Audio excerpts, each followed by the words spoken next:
योभन्दा अघिल्लो भिडियोमा हामीले इलास्टिसिटी च्याप्टरको elastic body, rigid body, plastic body, plasticity हैन र डिफर्मिङ फोर्स, रिस्टोरिङ फोर्सको कुरा गऱ्यौँ है हामी योभन्दा अघिल्लो उसमा। भनेपछि इलास्टिसिटी र प्लास्टिसिटी जुन प्रोपर्टी छ, इलास्टिसिटी र प्लास्टिसिटी यो चाहिँ कम्पेरेटिभ प्रोपर्टिज हुन् है। कम्पेरेटिभ भनेको कम्पेयर गरेर भन्न सकिने। एउटा फिक्स्ड यो बडीको इलास्टिसिटी यति, यो बडीको प्लास्टिसिटी यति भनेर फिक्स छैन है। कुनै एउटा रिफरेन्स लेभल पनि छैन मेजर गर्नको लागि है। भनेपछि यो हामी कुन बडी इलास्टिक छ, कुन बडी प्लास्टिक छ कम्पेयर गरेर मात्र थाहा हुन्छ है। ठिक छ। यो बडीको इलास्टिसिटी 10 न्युटन है। प्लास्टिसिटी मतलब युनिट पनि छ। अब के हो है इलास्टिसिटी र प्लास्टिसिटीको युनिट। अब जस्तै 5, 6 यसरी कम्पेयर मेजर गर्न यसरी भ्यालुले छैन है। कम्पेयर गर्न सकिने हैन। योभन्दा 2 गुणा इलास्टिक त्यसरी चाहिँ गर्न सकिने है। तर चाहिँ ट्याक्क चाहिँ यिनीहरूको चाहिँ के हो कम्पेरेटिभ प्रोपर्टी जुन body may be more elastic or plastic when it is compare to another body है। त्यो बडी एउटा बडीको तुलनामा चाहिँ कम इलास्टिक हैन प्लास्टिक, अनि अर्को बडीको तुलनामा चाहिँ बडी इलास्टिक प्लास्टिक हुन सक्छ। एउटै बडी इलास्टिक र त्यही बडी प्लास्टिक हुने हैन है। इलास्टिक र प्लास्टिसिटीको नेचरै छुट्टै हो। जस्ट डिफरेन्ट छन् है दुईटा कुरा। इलास्टिक प्रोपर्टी र प्लास्टिक प्रोपर्टी जस्ट डिफरेन्ट कुरा छन्। एउटै बडी इलास्टिक र त्यही बडी प्लास्टिक हुन सक्दैन है। अब चाहिँ हामी स्ट्रेसको कुरा गर्छौँ। स्ट्रेस भनेको के हो? हामी रिस्टोरिङ फोर्सको त कुरा गऱ्यौँ है। रिस्टोरिङ फोर्स, डिफर्मिङ फोर्सको कुरा गऱ्यौँ है। रिस्टोरिङ फोर्स र डिफर्मिङ फोर्सको कुरा गऱ्यौँ। डिफर्मिङ फोर्स भनेको कुनै बडीको सेप चेन्ज गर्नलाई बाहिरबाट लागेको फोर्स हो भने रिस्टोरिङ फोर्स भनेको अब यो फोर्स हटाइसके पछाडि, डिफर्मिङ फोर्स हटाइसके पछाडि जुन यसले चाहिँ आफ्नो ओरिजिनल सेप रिगेन गर्छ, ओरिजिनल सेपमा आउँछ, त्यो चाहिँ के को कारणले गर्दाखेरि हो? रिस्टोरिङ फोर्सको कारणले गर्दाखेरि हो। ठिक छ? ठिक छ है। अब स्ट्रेस भनेको हामी के हो त्यो हेर्छौँ। स्ट्रेस भनेको चाहिँ डिफर्मिङ फोर्स भनेको प्रेसर जस्तै हो है। डिफर्मिङ फोर्स यहाँ लागेको छ भनेपछि कति लागेको छ त? कति एरियामा लागेको छ है। यसले चाहिँ कसरी उ गर्न सक्छ? जस्तै फोर्स त लाग्छ 10 न्युटन हैन। अब सपोज ठुलो एरियामा लाग्छ भने त्यसले त्यति इफेक्ट गर्न सक्दैन है। अब एउटा पातलो एरियामा लागेको छ भने के भयो? प्रेसर जस्तै बढी भयो नि त यसमा है। यो फोर्स चाहिँ अलि इफेक्ट आउने भयो यो फोर्सको है। यो फोर्सले अलि बढी डिफर्म गर्न सक्ने भयो। किन? यहाँ चाहिँ फोर्स पर युनिट एरिया के भयो त? धेरै भयो है। अब यही फोर्स चाहिँ यत्रो ठुलो एरियामा लागेको भए के हुन्थ्यो? अलि कम हामीलाई के आउँथ्यो? इफेक्ट आउँथ्यो के। यसको बडीको डिफर्मेसन चाहिँ कम आउँथ्यो। त्यो कुरा हामी बुझौँ है। अब अर्को कुरा के बुझौँ भन्दाखेरि सपोज मैले यो रब्बरको एउटा इलास्टिक भन्न आउँछ र रब्बर भनेको इलास्टिक हैन है। इलास्टिक हो है, तर चाहिँ रब्बरलाई हामी यहाँ इलास्टिक त्यसरी मानेको छैनौँ है। रब्बर तन्किने हैन, जुन रब्बर तन्किन्छ त्यो बडी इलास्टिक छ भनेर भन्ने हैन। इलास्टिक प्रोपर्टी यहाँ छुट्टै हो, डिफाइन गरिसके है। इलास्टिक प्रोपर्टी भनेको कस्तो हो भनेर है। रब्बर जस्तो तन्किनेलाई चाहिँ हामी इलास्टिक यहाँ भनेको छैनौँ है। तन्किने त तन्किने हो है। डिफर्मेसन फोर्सले चाहिँ त्यसलाई डिफर्म गर्न सक्नुपर्ने हो हैन। रिजिड बडी हैन भन्न मिल्यो त्यसलाई हैन। र अब त्यो तन्केपछि चाहिँ हाम्रो चाहिँ रिगेन गर्ने क्यापासिटी, रिस्टोरिङ फोर्स जुन छ हो, रिस्टोरिङ फोर्स चाहिँ ले डिटरमाइन गर्ने हो के? इलास्टिसिटी। रिस्टोरिङ फोर्सले चाहिँ इलास्टिसिटी डिटरमाइन गर्छ है। अब चाहिँ यो तन्किने भन्दा पनि रिस्टोरिङ फोर्सले हाम्रो इलास्टिसिटीको नेचर डिफाइन गर्छ। र नेचरमा चाहिँ प्रकृतिमा चाहिँ हाम्रो पर्फेक्टली इलास्टिक र पर्फेक्टली इलास्टिक बडीहरू छैनन् है। अब म यहाँ के रबरको इक्जाम्पल दिन लाग्थेँ। रबरको इक्जाम्पलमा हेर त यसरी। अब जस्तै यहाँ फोर्स लगाइरह है। फोर्स लगाइरह भने कसरी फोर्स लगाइरह यहाँ है, कसरी फोर्स लगाइरह भन्दाखेरि 1 युनिट मिटर लेन्थमा चाहिँ फोर्स कसरी लगाइरह है, 1 मिटर लेन्थमा कति फोर्स लगाइरह त्यो कुरा आउँछ है। आउँछ कि आउँदैन? आउँछ है। रबरलाई तन्कायो भने है, सपोज एउटा पातलो रबर छ, यसलाई मैले फोर्सले तन्काएँ भने यो चुड्छ कि यो चुड्छ? सेम फोर्सले ताने भने यहाँ छ एउटा फोर्स है, सेम फोर्सले ताने, यहाँ पनि सेम फोर्सले ताने, कुन चुड्ने बढी सम्भावना हुन्छ? यो चुड्ने बढी सम्भावना हुन्छ है, यो चुड्ने बढी सम्भावना हुन्छ। किन? यहाँ चाहिँ यो फोर्सलाई तान्ने फोर्स, यहाँ रिस्टोरिङ फोर्स के हुन्छ? यसरी धेरै हुन्छ। यो फोर्स केमा बाँडिन्छ? धेरै फोर्समा बाँडिन्छ यसरी है। हाम्रो त यो रबरै तन्किने भयो नि त, यो मोलिक्युल हैन, यसरी मोलिक्युलहरू तन्किने भयो कि भएनन्? भनेपछि जति धेरै एरिया भयो हैन, जति धेरै यो लेन्थ भयो, यस्तो लेन्थ जति धेरै भयो त्यति हाम्रो के भयो? यो फोर्स डिभाइड भयो यिनीहरू मोलिक्युलहरूमा हैन। यो मोलिक्युल तन्किने, यो मोलिक्युलको यो रिस्टोरिङ फोर्स यहीँबाट आउँछ है, मोलिक्युलबाटै आउँछ रिस्टोरिङ फोर्स। ठिक छ, रिस्टोरिङ फोर्स कहाँबाट आउँछ? यही मोलिक्युलको, यही स्ट्रेच हुन दिँदैन कि यो मोलिक्युलहरूले, यहीँबाट हाम्रो के आउँछ? रिस्टोरिङ फोर्स आउँछ है। भनेपछि त हाम्रो यहाँबाट के कन्सेप्ट आयो? फोर्स त फोर्स, यहाँ फोर्स एउटा युनिट एरियामा चाहिँ कति फोर्स लाग्यो त्यो कुराको यहाँबाट आउँछ है। किनभनेदेखि हाम्रो त यसमा नि फोर्स लाग्यो, त्यही फोर्स लाग्यो, यसमा नि त्यही फोर्स लाग्यो हैन। भनेपछि त एउटै फोर्स लगाएपछि त दुइटै भाँचिन पर्ने हो नि, यसरी चुड्न पर्ने हो नि त, तर दुइटै चुड्दैन है। यहाँ चाहिँ फोर्स पर युनिट एरिया फरक भयो के, यसको पर युनिट एरिया चाहिँ कति फोर्स लाग्यो त्यो निकाल्ने र यसको पर युनिट एरिया कति फोर्स लाग्यो त्यो निकाल्ने। त्यो निकाल्दाखेरि यसमा चाहिँ पर युनिट एरिया फोर्स चाहिँ धेरै भयो, त्यही भएर यो चुट्यो। त्यसरी हामी मेजर गर्न सकिन्छ है। त्यही भएर हामीलाई चाहिँ फोर्स पर युनिट एरिया, यहाँ चाहिँ फोर्स पर युनिट लेन्थ भयो है, यति लेन्थमा फोर्स भयो। ठिक छ। अब चाहिँ पर एरिया चाहिँ यसमा आउँछ 3D वालामा, यो म मेटाइदिन्छु।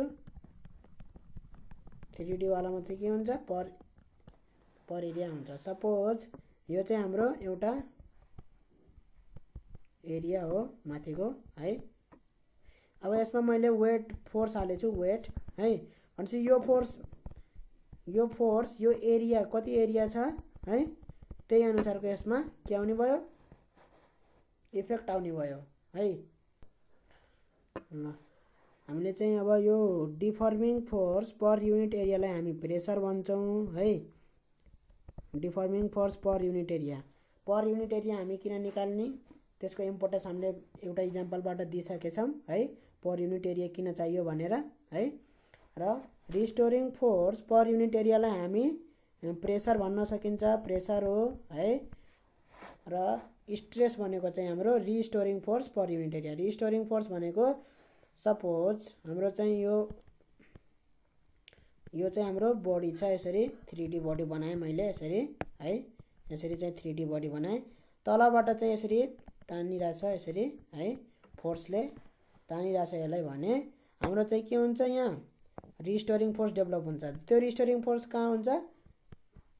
सबै एरियामा हुन्छ यसरी है, सब एरियामा यसरी, होल एरियामा यसरी रिस्टोरिङ फोर्स यसरी आएको हुन्छ। ठिक छ, यसरी आएको हुन्छ। भनेपछि पर युनिट एरिया, एउटा पर युनिट एरियामा हाम्रो रिस्टोरिङ फोर्स कति आएको छ त? त्यो चाहिँ हाम्रो के हो? पर युनिट एरियामा हाम्रो कति रिस्टोरिङ फोर्स आयो भनेर हेर्न पर्यो भने हामी त्यसलाई भन्छौँ स्ट्रेस है। The restoring force per unit area is stress. र यो स्ट्रेसले गर्दाखेरि के भयो त हाम्रो? यो चाहिँ बडी चाहिँ ओरिजिनल कन्फिगरेसनमा रिगेन भयो, अथवा यो फोर्सलाई चाहिँ उ गर्न खोज्यो है। यो फोर्सले के गर्नु पर्ने हो? यसलाई चाहिँ यसरी तल तन्काइदिन पर्ने हो। तर यसले चाहिँ यो रिस्टोरिङ फोर्स जुन छ पर युनिट एरिया, यो स्ट्रेस, त्यो स्ट्रेसले के गर्ने भयो?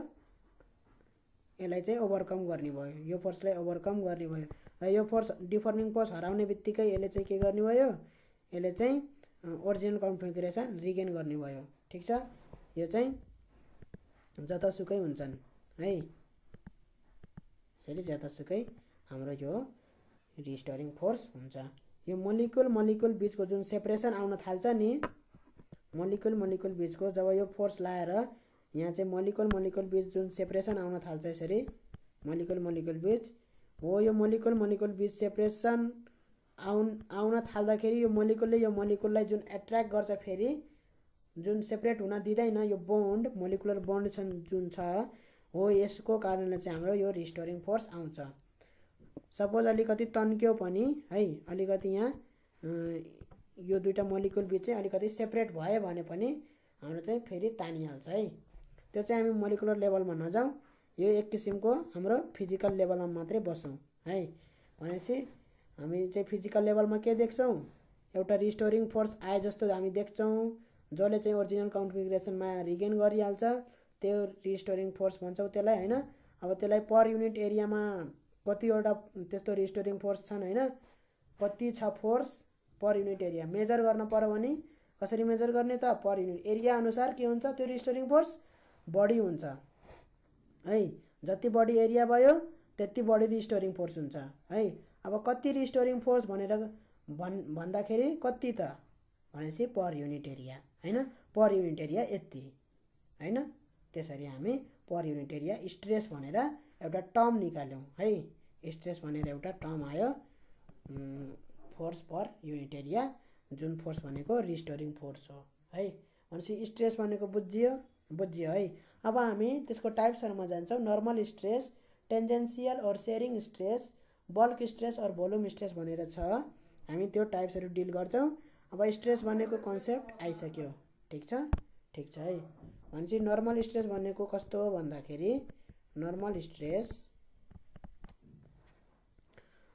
स्ट्रेसमा के छ भन्दाखेरि when the external deforming force are applied perpendicular to the surface of the body, the restoring force developed per unit area is called normal stress. कुनै बडीमा चाहिँ सपोज है, कुनै बडीमा चाहिँ यो बडी मैले 3D गराइदिएँ है, पर युनिट एरिया देखाउनु पर्छ, त्यही भएर मैले 3D गराउँछु। यो बडीमा चाहिँ मैले चाहिँ यता पनि एउटा प्लेन गराइदिएँ, ठीक छ है। यो बडीमा जब फोर्स लाग्छ यसरी डिफर्मिङ फोर्स परपेन्डिकुलर लाग्छ, जब यसरी है डिफर्मिङ फोर्स परपेन्डिकुलर लाग्छ तब चाहिँ के आउँछ, रिस्टोरिङ फोर्स परपेन्डिकुलर नै आउँछ है। रिस्टोरिङ फोर्स के हुन्छ, यसरी प्लेनसित परपेन्डिकुलर आउँछ है, यो यसरी आउँछ है। र यो रिस्टोरिङ फोर्स भनेको नर्मल स्ट्रेस भन्छ पर युनिट एरिया है। स्ट्रेस भन्ने बित्तिकै restoring force per unit area है, यो नर्मल भयो है। र टेन्जेन्सियल भनेको कस्तो भन्दाखेरि टेन्जेन्सियल फोर्समा नजाउँ, अहिले हामी नर्मल फोर्सको दुईटा टाइप्स छ, दुईटा टाइप्स हामी गरौँ। नर्मल फोर्समा दुईटा टाइप कस्तो हुन सक्छ भन्दाखेरि कि त कुनै बडीमा यसरी फोर्स यसरी लाग्न सक्छ है, कि त कुनै बडीमा फोर्स यसरी लाग्न सक्छ आउटवर्ड है। यस्तो लाग्यो भने यसले कम्प्रेस गर्न खोज्छ, कम्प्रेसन हुन्छ है, कम्प्रेसन स्ट्रेस आउँछ त्यतिखेर है। यस्तोमा लाग्यो भने टेन्साइल हुन्छ, त्यसलाई टेन्साइल भन्छौँ हामी, ठीक छ है। सो इफ द डिफर्मिङ फोर्सले के गर्न खोजिरहेछ, लेन्थ इन्क्रिज गर्न खोजिरहेछ भने त्यति बेला चाहिँ हाम्रो जुन स्ट्रेस प्रोड्युस हुन्छ, रिस्टोरिङ फोर्स जुन स्ट्रेस प्रोड्युस हुन्छ, restoring force per unit area, त्यसलाई हामी भन्छौँ टेन्साइल स्ट्रेस है। इफ द डिफर्मिङ फोर्सले यदि लेन्थ इन्क्रिज गर्न खोजिरहेछ भने है। अब यदि चाहिँ डिफर्मिङ फोर्सले चाहिँ कम्प्रेस गर्न खोजिरहेछ, लेन्थ डिक्रिज गर्न खोजिरहेछ भने त्यतिखेर आएको चाहिँ restoring force per unit area चाहिँ हाम्रो कम्प्रेसन स्ट्रेस हुन्छ, ठीक छ, कम्प्रेसन स्ट्रेस, ठीक छ यहाँसम्म, ठीक छ है। अब हामी टेन्जेन्सियल अथवा सियरिङ स्ट्रेस भनेर गर्छौँ है। त्यो भनेको के हो भन्दाखेरि टेन्जेन्सियल और सियरिङ स्ट्रेस भनेको एक्सटर्नल डिफर्मिङ फोर्स जुन चाहिँ कहाँ एक्ट गर्छ, tangentially to the surface of the body है। बडीको कहाँ एक्ट गर्छ, सर्फेसमा टेन्जेन्सियली एक्ट गर्छ है। भनेपछि त्यतिखेर चाहिँ के हुन्छ, बडीको सेपमा चेन्ज आउन खोज्छ है। बडीको कसरी भन्दाखेरि सपोज यो हाम्रो यसरी बडी छ, यसमा चाहिँ टेन्जेन्सियली एक्ट गरेछ यसरी है फोर्स। भनेपछि यसमा के गर्नुहुन्छ, यसमा सेपमा चेन्ज आउन खोज्छ यसरी है। अहिले चाहिँ स्क्वायर छ, प्यारालोग्राम बन्यो कि बनेन, यहाँ रोम्बस बन्यो कि बनेन है। यसरी प्यारालोग्राम जस्तो बन्न खोज्यो यो फोर्सले गर्दाखेरि है। भनेपछि यतिखेर चाहिँ हाम्रो जुन restoring force per unit area जसले चाहिँ आफ्नो ओरिजिनल सेप रिगेन गर्न खोज्छ, त्यो स्ट्रेसलाई हामी टेन्जेन्सियल स्ट्रेस भन्छौँ। ठिक छ, यो चाहिँ डिफर्मिङ फोर्स हो है। डिफर्मिङ फोर्स चाहिँ टेन्जेन्सियल भयो। रिस्टोरिङ फोर्स पनि हाम्रो के हुन्छ, यतापट्टि हुन्छ। त्यसले के गर्छ, रिस्टोरिङ फोर्सले ओरिजिनल कन्फिगरेसन रिगेन गराउँछ है। भनेपछि यस्तो बेलामा चाहिँ हाम्रो त्यस्तो स्ट्रेसलाई हामी के भन्छौँ, टेन्जेन्सियल स्ट्रेस। अब tangential stress is equal to, tangential stress भनेको हाम्रो tangential stress is equal to के भयो, टेन्जेन्सियल फोर्स है per unit area. Tangential force restoring force है, फेरि डिफर्मिङ फोर्स। हुन त रिस्टोरिङ फोर्स र डिफर्मिङ फोर्स बराबर हुन्छन् र इक्वल एन्ड अपोजिट डिरेक्सनमा हुन्छन्। ठिक छ, यहाँसम्म ठिक छ है। रिस्टोरिङ फोर्स र डिफर्मिङ फोर्स के हुन्छन्, बराबर हुन्छन् है। यहाँ रिस्टोरिङ फोर्स जुन चाहिँ टेन्जेन्सियल पर युनिट एरियालाई हामी टेन्जेन्सियल स्ट्रेस भन्छौँ है। र अर्को कुरा यसमा चाहिँ टेन्जेन्सियल स्ट्रेसमा चाहिँ के कुरा हुनु पर्यो भन्दाखेरि, यो फोर्स एफ लाग्दाखेरि, डिफर्मिङ फोर्स जुन एफ लाग्यो यहाँ है, यो फोर्स एफ लाग्दाखेरि चाहिँ यो बडी चाहिँ मुभ गर्न भएन। भन्नुको मतलब यो तलको फेस चाहिँ फिक्स हुनु पर्यो है, एट्याच हुनु पर्यो यहाँ है। यो मुभ हुन भएन है, डिस्प्लेस हुन भएन। त्यो कुरा चाहिँ हामी ख्याल राखौँ है। त्यो मुभ भएन भने चाहिँ त्यतिखेर चाहिँ हाम्रो के हुन्छ, यो डिफर्मिङ फोर्सले के गर्छ, यसलाई यसको सेपमा चेन्ज ल्याउँछ यसरी है। सेपमा चेन्ज ल्याउँछ भन्नको माथिको सर्फेस, माथिको फेस है, यो फेस के हुन्छ, स्लाइटली यतातिर जान्छ, त्यो मात्रै डिस्प्लेस हुन्छ है। त्यो मात्रै भन्नाले यता तलतिरको बडी पनि सबै यसरी उस हुन्छन् है। यतिखेर चाहिँ हाम्रो यस्तो डिफर्मिङ फोर्सलाई टेन्जेन्सियल डिफर्मिङ फोर्स भनियो हैन। र जुन स्ट्रेस प्रोड्युस हुन्छ त्यसलाई हामी टेन्जेन्सियल स्ट्रेस भन्छौँ। ठिक छ, ठिक छ है। अब हामी bulk stress or volume stress भन्छौँ। त्यो चाहिँ कस्तो छ भन्दाखेरि, बल्क स्ट्रेस भनेको भोल्युम स्ट्रेस पनि भन्छ यसलाई है। बल्क स्ट्रेस भनेको अब कुनै पनि यसरी यसमा चाहिँ बल्क स्ट्रेस भनेको कस्तो भन्दाखेरि एन्टायर सर्फेसमा चाहिँ फोर्स लाग्ने है।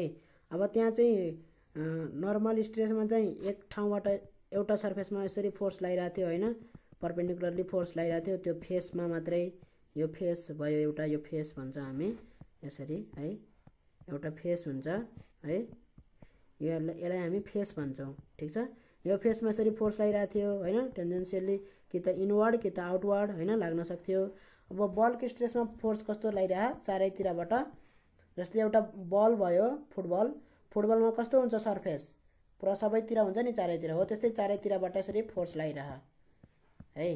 3D बडी इमेजिन गर, यसरी चारैतिरबाट फोर्स लागिरहेको है, यसरी अल डिरेक्सनबाट है, टुवार्ड्स सेन्टरतिर सपोज, अथवा आउटवर्ड सेन्टर जसरी माने पनि भयो है। यसरी फोर्स लागिरहेको भने यसको भोल्युम चेन्ज गर्न खोज्छ कि खोज्दैन यो डिफर्मिङ फोर्सले है। यो डिफर्मिङ फोर्सले अब के गर्न खोज्छ, यस्तो केसमा भोल्युम चेन्ज गर्न खोज्छ। किनभने त्यही अनुसारले फोर्स लाग्यो यसमा हैन हो। नर्मल स्ट्रेस जुन आउँछ त्यतिखेर जुन नर्मल फोर्स लागेको हुन्छ डिफर्मिङ फोर्सले, त्यो डिफर्मिङ फोर्सले लेन्थ चेन्ज गर्न खोजेको हुन्छ है। यसमा चाहिँ टेन्जेन्सियल स्ट्रेस जुन छ त्यसमा चाहिँ जुन डिफर्मिङ फोर्स छ त्यो डिफर्मिङ फोर्सले के गर्न खोजेको हुन्छ, सेप चेन्ज गर्न खोजेको हुन्छ है। र हाम्रो बल्क स्ट्रेस जुन आएको छ त्यसमा चाहिँ डिफर्मिङ फोर्सले भोल्युम चेन्ज गर्न खोजेको हुन्छ है। अब यहाँ हेर त सबै सर्फेसतिरबाट लाग्यो भने के हुन्छ, यसको भोल्युम चेन्ज गर्न खोज्छ कि खोज्दैन हो। भनेपछि यतिखेर जुन स्ट्रेस प्रोड्युस हुन्छ भित्रबाट आउटवर्ड फोर्स है, रिस्टोरिङ फोर्स आउटवर्ड जुन है यसरी प्रोड्युस हुन्छ, त्यो restoring force per unit area, त्यो रिस्टोरिङ फोर्स पर युनिट एरियालाई हामी बल्क स्ट्रेस भन्छौँ। ठिक छ यहाँसम्म? ठिक छ है। भनेपछि बल्क स्ट्रेस भनेको के भयो, फोर्स अपन एरिया। फोर्स भनेको रिस्टोरिङ फोर्स हो है जहिलेसुकै है। भनेपछि यो भनेको फोर्स अपन एरिया भनेको यो त एउटा प्रेसरको सित सेम भयो नि हैन। यहाँ चाहिँ के आयो, फोर्स अपन एरिया भनेपछि यहाँ चाहिँ प्रेसरसित सेम भयो हैन, which is same as pressure. Sometimes it is also call normal stress है। यसलाई नर्मल स्ट्रेससित पनि तुलना गर्न सकियो है, सेम आयो के है।